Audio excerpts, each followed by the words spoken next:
Let's talk about adjustable rate mortgages. ARMs can be a really great option for those looking to save money on their mortgage payments, but there are some risks to consider. So, in this video, we'll talk about what an ARM is, the pros and cons of ARMs, and help you decide if an ARM is right for you.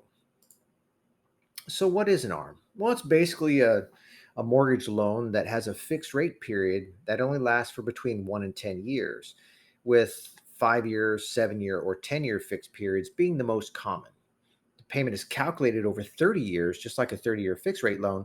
But for example, if you chose a 7-year ARM, the rate would only be fixed for the first 7 years. And then after that, it's going to adjust every 6 months for the remainder of the term. So, how do those adjustments work? Well, after the fixed period ends, the rate will change based on a margin that you determine at the time that you set up the loan, plus whatever the SOFR rate is at the time. And that stands for the Secured Overnight Financing Rate. That's a rate that adjusts basically daily with the stock markets. There are some adjustment caps to understand as well when it comes to ARMs. Most are done with a 515 cap, meaning that the first adjustment can change up to 5% over the initial start rate. And then every 6 months thereafter, it can go up or down by a maximum of 1% over your initial or over that rate, whatever it is at the time. And then the last five means the maximum that the rate can adjust over the entire life of the loan is 5%. So if you start out with a rate of, let's say, 4.75% on your adjustable rate loan, the highest it can ever be over the life of the loan, over that 30 years, is 9.75%. So there is a limit to how high an ARM can adjust, but it can be quite significant on that first rate change. So is an ARM right for you? Well, if you're going to be a shorter term homeowner, meaning you're only going to live in your home and own it for 3, 5, 7 years, then absolutely an ARM is worth considering. Why take out a 30-year fixed rate loan if you're only going to live in your home for the next 5 to 7 years? An ARM may be the perfect choice.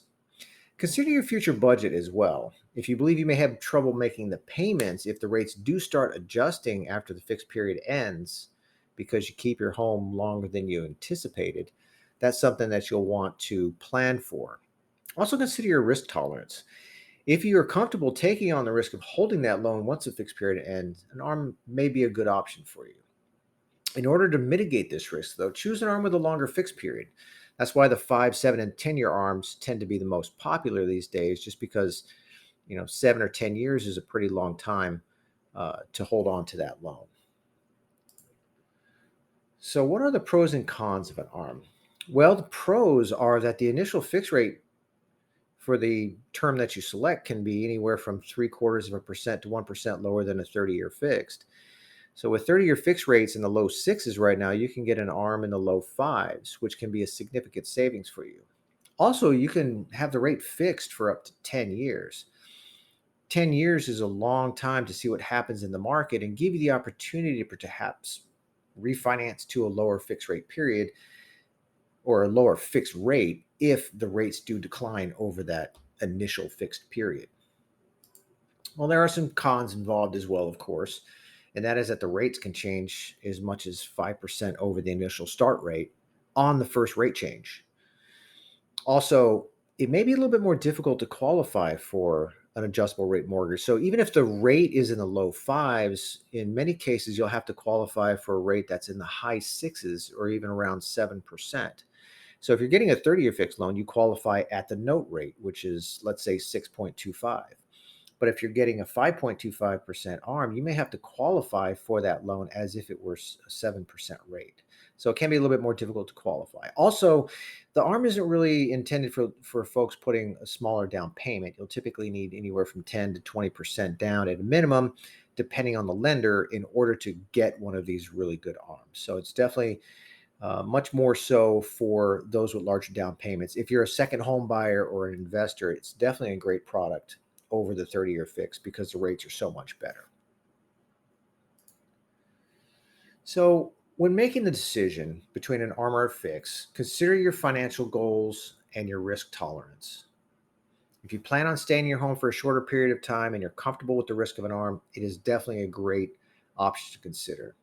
If you're looking at a longer period where you know you're going to own your home for a long time, you don't want to take that risk, just go for the 30-year fix and then you don't have to worry about it. But consider the savings that you would get from an ARM during that initial fixed period. So if you do get a 10-year ARM, look at how much you're saving per month over the course of that 10 years. And then at the end of that 10 years, you can calculate what would my payment be in the worst case scenario where the rate goes from, let's say, 5% to 10%. Okay, I've saved, let's say, $50,000 over the first 10 years having that lower interest rate. How long is it going to take me paying a rate of 10% to exhaust all of that $50,000 worth of savings? So there's some things that you can do to, future plan. Obviously, nobody can predict what's going to happen with interest rates in the future. Nobody knows what's going to happen next day, next week, next year. So do your due diligence, do what's best for you, but do consider the ARM, especially if you're going to be a shorter term home buyer in this market, because you can see significant savings right from the get go. If you have any questions, of course, reach out to me at my contact page or shoot me an email at j@realitysense.com. I'll see you on the next one.